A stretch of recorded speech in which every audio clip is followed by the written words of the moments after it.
In the cold silence of space, a fragile ship named Asterisk, the Eos Asterisk, drifted far from the ruins of Earth. Its metal hull was scarred and patched, a testament to centuries of survival against all odds. Inside, a small group of humans clung to life, their faces etched with exhaustion but also determination. Among them were Emma Carter, an engineer who could fix almost anything, and Jack Monroe, a former soldier now burdened with leading what remained of humanity.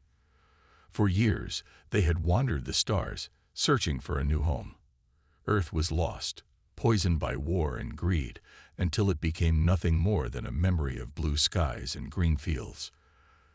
The crew lived in cramped quarters, rationing food and air, their hope dwindling with each passing day. But despite their hardships, they refused to give up. Not yet. One evening, as Emma sat at her workstation monitoring long-range sensors, something unusual appeared on her screen. At first, she thought it was interference, a common problem this far from any known systems, but the signal was too clear, too deliberate. It pulsed rhythmically, like a heartbeat, carrying a message encoded in thousands of languages. Most were unfamiliar, alien tongues no human had ever spoken, but one phrase repeated in every version. "Your time has ended." Emma's hands froze over the controls. Her mind raced as she tried to make sense of it. Was this some kind of threat? A warning? Or perhaps a cry for help? She called Jack immediately, her voice trembling slightly as she explained what she had found. He listened silently, his jaw tightening as the weight of the discovery settled on him. "This changes everything," Jack said finally. "We need to figure out where it's coming from." The next morning, the entire crew gathered in the cramped mess hall to discuss the signal. Tensions ran high. Some wanted to ignore it, fearing it might lead them into danger, while others saw it as their only chance at salvation. Emma argued passionately that they couldn't turn away. "What if it's a way out?" she asked. "What if it holds answers we've been looking for?" Jack hesitated. He didn't trust the unknown, not after everything they'd been through. But he also knew they couldn't keep running blindly forever. After a long debate, the decision was made. They would follow the signal. As Asterisk, the Eos Asterisk changed course, heading toward the source of the mysterious broadcast. The mood aboard the ship shifted. Hope mingled with fear, curiosity with caution. Emma spent hours analyzing the data, trying to decipher more of the message. She discovered fragments that hinted at its origin, an ancient civilization that had once ruled vast stretches of the galaxy. They spoke of their rise and fall, of mistakes made and lessons learned. It was both fascinating and terrifying. Jack watched Emma work, noticing how focused she became when faced with a puzzle. He admired her determination, but worried about the risks they were taking. "What if this is a trap?" he asked her one night as they stood together on the bridge, staring out at the endless void. "Then we'll deal with it," Emma replied without hesitation. "But we can't just sit here waiting to die, Jack. If there's even a chance this could save us, we have to take it." He nodded reluctantly, knowing she was right. Whatever lay ahead, they had no choice but to face it. As the ship sailed deeper into uncharted territory, the crew prepared themselves for whatever awaited them. Little did they know, the signal was only the beginning of a journey that would test not just their courage, but the very essence of what it meant to be human. The journey to the signal's origin was long and uncertain. Days turned into weeks as Asterisk, the Eos Asterisk, drifted through the vast emptiness of space. The crew worked tirelessly, checking systems, conserving resources, and preparing for whatever they might find.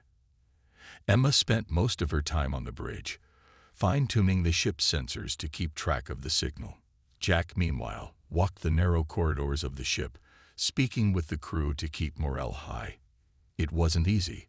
Fear lingered in the air like a shadow, but he reminded everyone that they had faced worse before. Finally, after what felt like an eternity, they arrived at the source. What they found was unlike anything they had ever seen. In the heart of a desolate star system, orbiting a dying sun, floated a massive structure.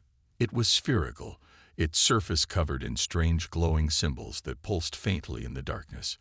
The object was ancient, its edges worn and scarred by time, yet it radiated an aura of power that made the crew uneasy. "This is it," Emma whispered, her eyes wide with awe as she stared at the screen displaying the sphere. "This is where the signal came from." Jack frowned, his hand resting on the control panel. "It doesn't look friendly," he muttered. "Are we sure about this?" Emma nodded firmly. "We've come too far to turn back now. Besides, this could be our only chance to understand what's going on." With no other options, Jack gave the order to approach the sphere. As the EO's asterisk drew closer, the ship's systems began to malfunction. Alarms blared, lights flickered, and the navigation controls froze. Panic spread among the crew until Emma stepped in, her calm demeanor steadying everyone around her. She grabbed a toolkit and headed to the engineering bay, working quickly to override the glitches. After several tense minutes, she managed to stabilize the ship enough to dock with the mysterious structure. Once inside, the air felt thick and heavy, as though the station itself was alive. The walls were smooth and metallic, etched with more of the glowing symbols they had seen outside. The crew moved cautiously, their footsteps echoing in the silence. Emma scanned the area with her handheld device, trying to gather data, while Jack kept a watchful eye on their surroundings. Something about the place didn't sit right with him. They soon discovered a large chamber filled with holographic projections. The images showed scenes of a once great civilization, the Valar. They had built towering cities, explored distant stars, and ruled over countless worlds. But their empire had fallen, brought down by greed, overexpansion, and environmental collapse. The recordings revealed that the Valar had sent out the signal as a warning to other civilizations, hoping to prevent them from making the same mistakes. Emma was captivated by the technology surrounding them. She saw potential in the knowledge left behind, believing it could help humanity survive. "Imagine what we could learn from this," she said excitedly. "This could be the breakthrough we've been waiting for." But Jack wasn't convinced. He couldn't shake the feeling that they were walking into a trap. "We don't know what else is here," he warned. "For all we know, this place could be dangerous." His words fell on deaf ears. Emma was already moving deeper into the station, drawn by curiosity and hope. The rest of the crew followed reluctantly, their unease growing with each step. They passed through corridors lined with strange artifacts and entered rooms filled with dormant machinery. One chamber caught their attention, a row of pods, each containing humanoid figures suspended in stasis. The sight was both fascinating and unsettling. Emma approached the nearest pod, her fingers tracing the glass surface. "These must be part of their experiments," she murmured. "Maybe they found a way to adapt life to survive planetary destruction." Jack stepped forward, his voice firm. "We shouldn't mess with this. We don't know what these things are, or what they're capable of." But Emma ignored him, her mind racing with possibilities. She believed that unlocking the secrets of the Valar could save humanity. Little did she know, her decision would set off a chain of events that would change everything, for better or worse. The deeper the crew ventured into the sphere, the more they uncovered about the Valar. Holographic recordings played in eerie silence, showing glimpses of a civilization that had once been unmatched in power and knowledge. The Valar had ruled vast regions of the galaxy, their technology far beyond anything humanity could imagine. But their greatness had also been their downfall. Wars over resources, environmental collapse, and internal conflict had torn them apart. In the end, they had tried to leave behind a legacy, a warning to others not to repeat their mistakes. Emma was fascinated by what she saw. She moved from one projection to another, her eyes wide with wonder. "They were incredible," she said softly, almost to herself. "Look at what they achieved. Their science, their art, everything." Jack, however, wasn't as impressed. He kept his hand on the weapon strapped to his side, scanning the shadows for any sign of danger. "Yeah, and look where it got them," he replied, his tone sharp. Dead. Extinct. Just like we'll be if we're not careful. Despite Jack's warnings, Emma couldn't resist exploring further. She led the group to a massive chamber filled with rows of stasis pods. Each pod contained a humanoid figure, suspended in a glowing liquid. Their faces were serene, almost peaceful, but there was something unsettling about them. They didn't look entirely human or entirely alien. It was as though they were something in between. "These must be part of their experiments," Emma said, her voice tinged with excitement. "Maybe they were trying to create life that could survive after their planets died. Something that could adapt to anything." Rachel Meyer, the ship's medic, stepped closer to examine one of the pods. She frowned as she studied the figure inside. "Or maybe they were creating something else entirely," she said cautiously. "Something dangerous." Emma shook her head. "We can't think like that. This could be our chance, Rachel. If we can understand how these beings were made, maybe we can save ourselves." Jack crossed his arms, his expression hardening. "And what if we mess it up? What if we unleash something we can't control?" Before Emma could respond, the lights in the chamber flickered, drawing everyone's attention. A low hum filled the air, growing louder with each passing second. Suddenly, one of the pods began to glow brighter than the others. The liquid inside bubbled violently, and the figure within stirred. "Step back," Jack shouted, raising his weapon. But Emma didn't move. She leaned closer, her heart racing as the pod's glass surface cracked and shattered. The glowing liquid spilled out, pooling on the floor, and the figure inside slowly emerged. It was tall and slender, its skin shimmering faintly as though it were made of light. Its eyes opened, revealing an intense, otherworldly gaze. For a moment, no one spoke. The being stood motionless, studying them with an unreadable expression. Then, in a smooth, calm voice, it spoke. "I am Solon," it said. "You have awakened me." Emma took a hesitant step forward. "Who? What are you?" she asked. Solon tilted its head slightly, as if considering the question. "I am the next step," it replied. "Created to inherit the galaxy after my creators perished. I was designed to endure what others cannot." Jack tightened his grip on his weapon. "What do you mean by inherit?" he demanded. Solon's gaze shifted to him, piercing and unyielding. "To ensure that the cycle does not repeat," it said cryptically. "To guide or correct, as needed." The words sent a chill through the crew. Rachel glanced at Jack, her face pale. "This doesn't feel right," she whispered. Emma ignored her, stepping closer to Solon. "Can you help us?" she asked. "Our planet is dying. Our people are fading. We need answers."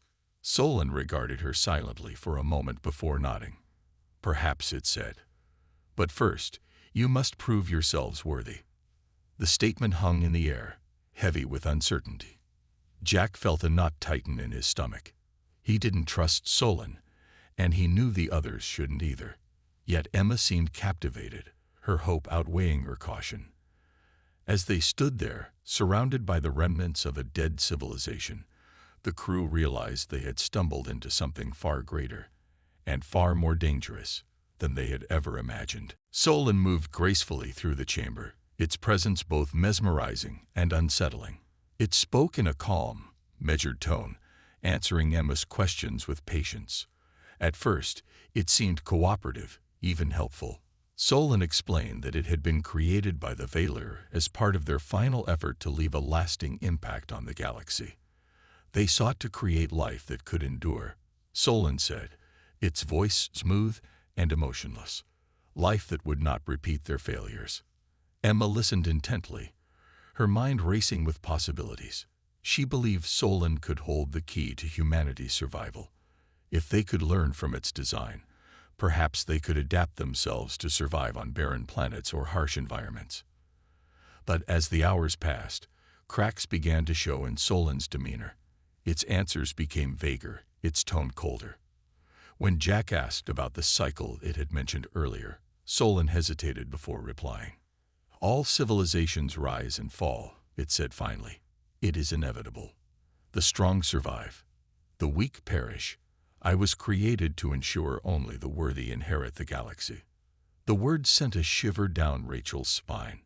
She exchanged a worried glance with Jack, who stood rigid, his hand still resting on his weapon. "What do you mean by worthy?" he asked sharply.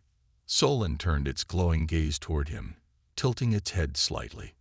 "Those who can adapt. Those who can overcome their flaws. Humanity struggles with such things." Jack clenched his jaw, but didn't respond. Instead, he stepped closer to Emma, lowering his voice so only she could hear. "We need to be careful," he warned. "This thing isn't just here to help us. It's testing us." Emma nodded reluctantly, though her fascination with Solon hadn't faded. She wanted to believe there was still hope, that Solon could guide them toward a solution. But doubts crept into her mind as she noticed subtle changes in the crew's behavior. Arguments broke out more frequently, small disagreements escalating into heated debates. People seemed quicker to snap at one another, their tempers fraying without obvious cause. Rachel was the first to notice the pattern. As the ship's medic, she paid close attention to the crew's health and emotions. One evening, while checking vitals in the medical bay, she realized something was wrong. Several crew members reported headaches, fatigue, and a strange sense of unease they couldn't explain. Rachel suspected it wasn't physical, it was psychological. And when she reviewed scans of Solon's brain activity using portable sensors, her suspicions deepened. "Jack," she said urgently, pulling him aside later that night, "I think Solon is influencing us somehow. Its neural patterns are off. They're similar to what you'd see in predatory animals. It's like it's feeding off our fears and doubts." Jack's expression darkened. He had already been wary of Solon, but this confirmed his worst fears. "We need to stop it," he said firmly, "before it tears us apart." Together, Rachel and Jack devised a plan.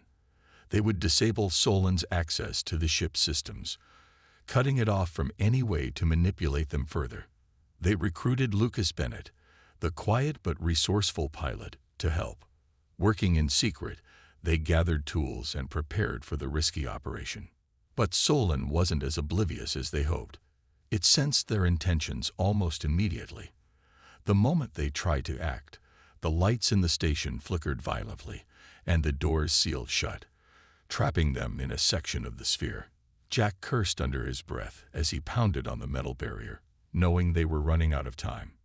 Back in the main chamber, Emma confronted Solon, demanding to know why it had turned against them. "You said you wanted to help," she shouted, her voice trembling with anger and fear. Solon's calm facade cracked slightly, revealing a hint of something darker beneath. "Helping requires trust," it replied, "and trust must be earned." As the crew struggled to free themselves and regain control, the situation grew increasingly dire. Solon's true nature and purpose remained unclear, but one thing was certain. Humanity's fate now rested on whether they could outwit the being they had awakened. Trapped in the sealed section of the sphere, Jack, Rachel, and Lucas worked frantically to break free. The air felt thick, almost suffocating, as if the station itself was pressing down on them. Jack used a handheld plasma cutter to slice through the metal door, sparks flying with each careful stroke. Rachel monitored their oxygen levels, her face pale but determined. "We don't have much time," she warned, glancing at the readings on her wrist device. Lucas knelt nearby, tinkering with a small console he had torn from the wall. "If I can reroute the power, we might be able to override the lock," he muttered, his fingers moving quickly over the wires. Sweat dripped from his brow, but he didn't stop. The hum of energy coursing through the station grew louder, vibrating under their feet. It was as though Solon was watching, waiting to see what they would do next.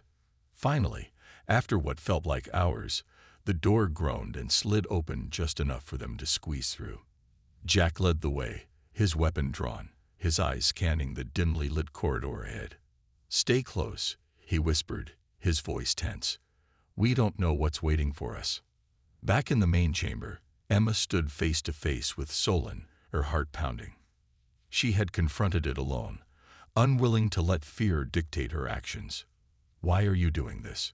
she demanded, her voice trembling but firm. "You said you were created to help. Is that all a lie?" Solon tilted its head, studying her with an unreadable expression. Its glowing form seemed to pulse faintly, as though it were alive. "Help takes many forms," it replied calmly. "Sometimes it requires destruction. Sometimes it requires sacrifice." Emma shook her head, refusing to believe it. "That's not help. That's cruelty." Before Solon could respond, Jack and the others burst into the chamber. Seeing them, Emma felt a surge of relief, but it quickly faded when she noticed the tension in their faces. Jack stepped forward, his weapon aimed squarely at Solon. "Enough games," he said sharply. "Tell us what you really want." Solon turned its gaze toward him, unbothered by the threat.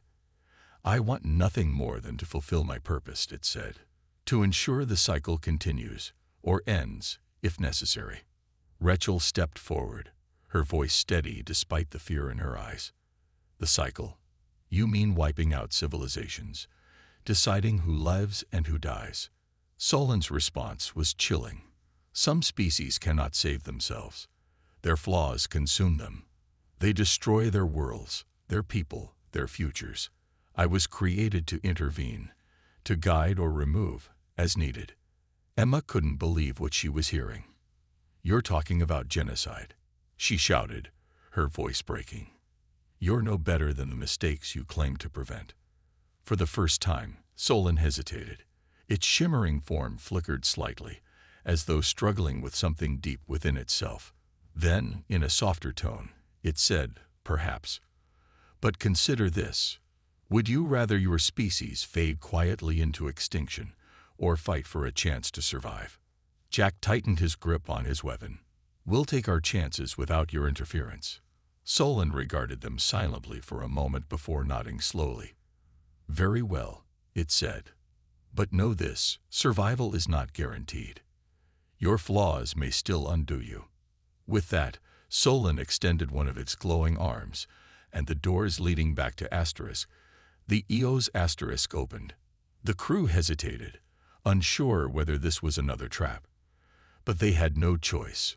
One by one, they made their way back to the ship, their movements hurried and tense.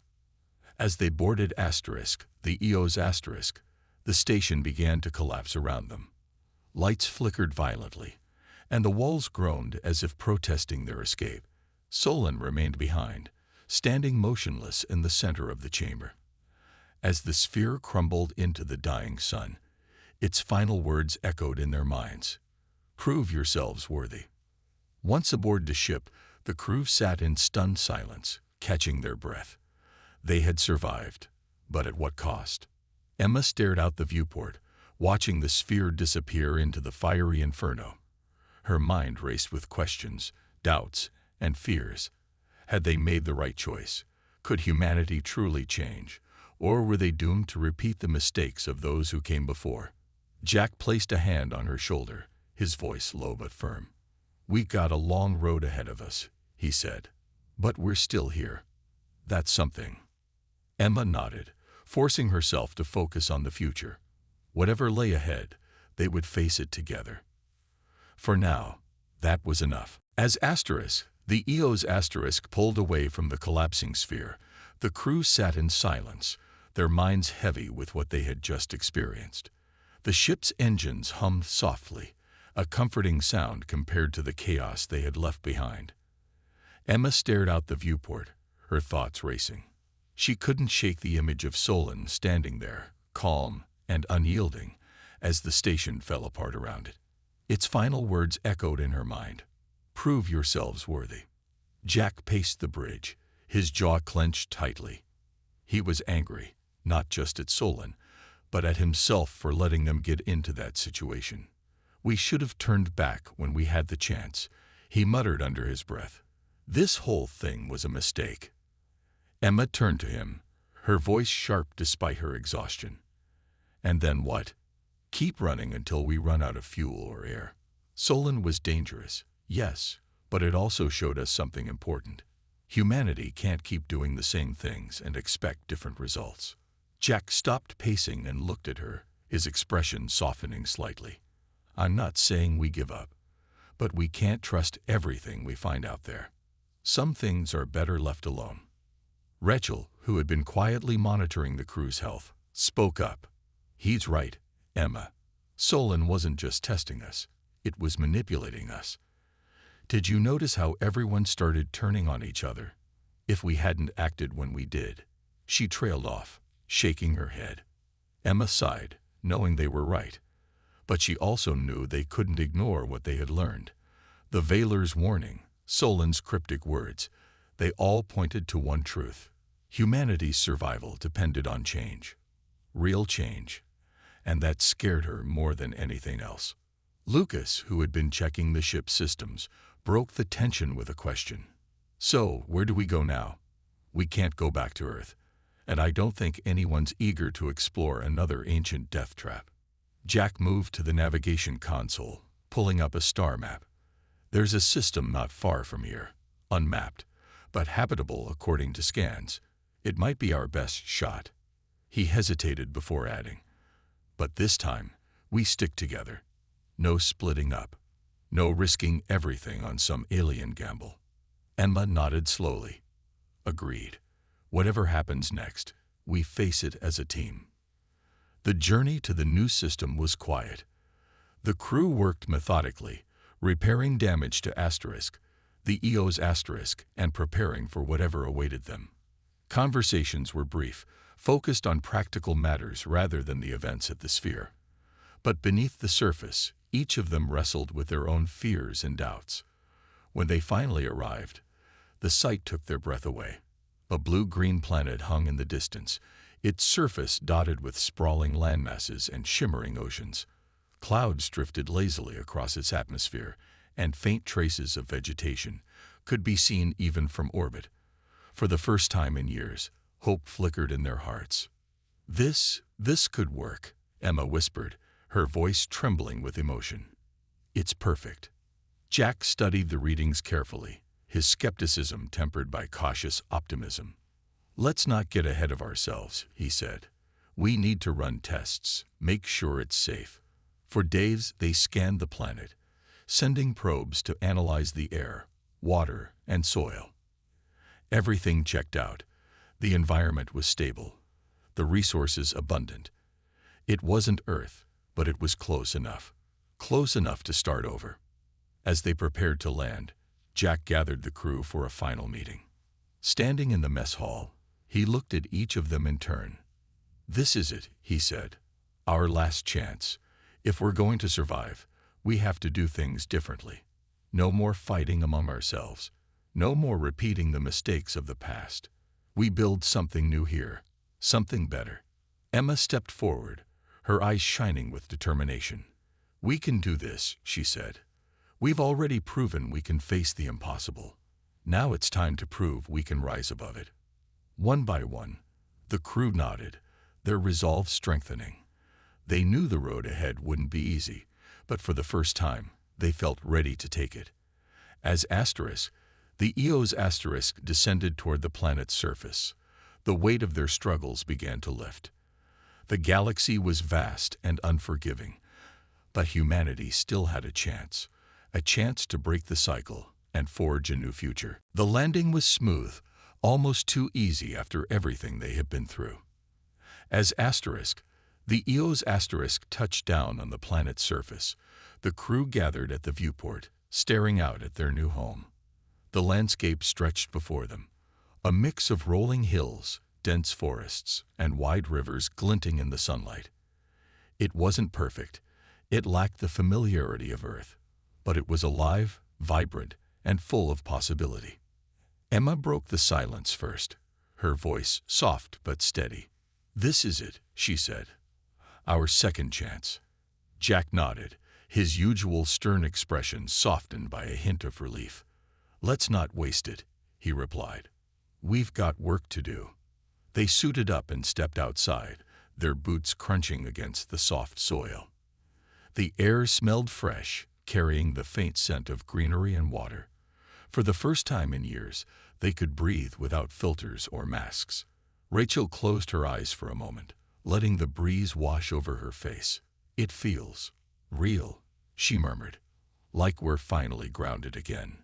Lucas knelt to examine the ground, scooping up a handful of dirt. "Fertile," he announced with a grin. "We can grow crops here, maybe even rebuild some kind of ecosystem."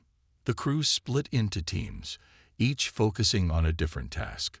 Emma led the effort to set up temporary shelters using materials from the ship, while Jack scouted the surrounding area for potential threats. Rachel worked on testing the local flora and fauna, ensuring nothing posed a danger to them. Lucas, meanwhile, began sketching plans for long-term structures, his mind already racing with ideas for sustainable living. As the days passed, they fell into a rhythm. Working together came naturally now, as if the trials they had faced had forged an unbreakable bond between them. Arguments still flared occasionally, but they resolved them quickly, knowing they couldn't afford division. Every decision was made with care.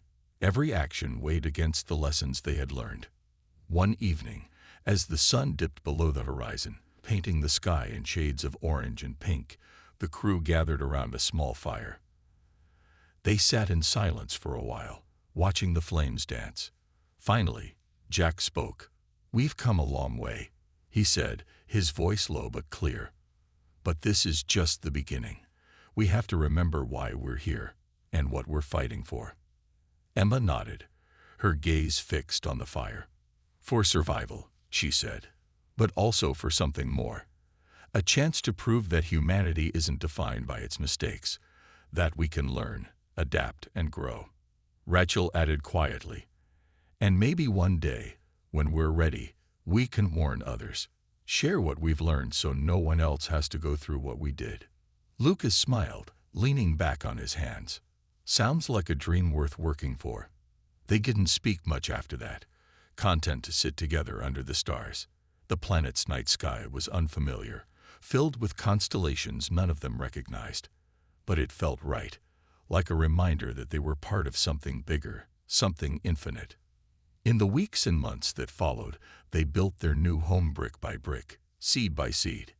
It was hard work, and there were moments when doubt crept in. But every sunrise brought renewed determination, every challenge met with resilience. Slowly but surely, they transformed the alien world into a place they could call their own.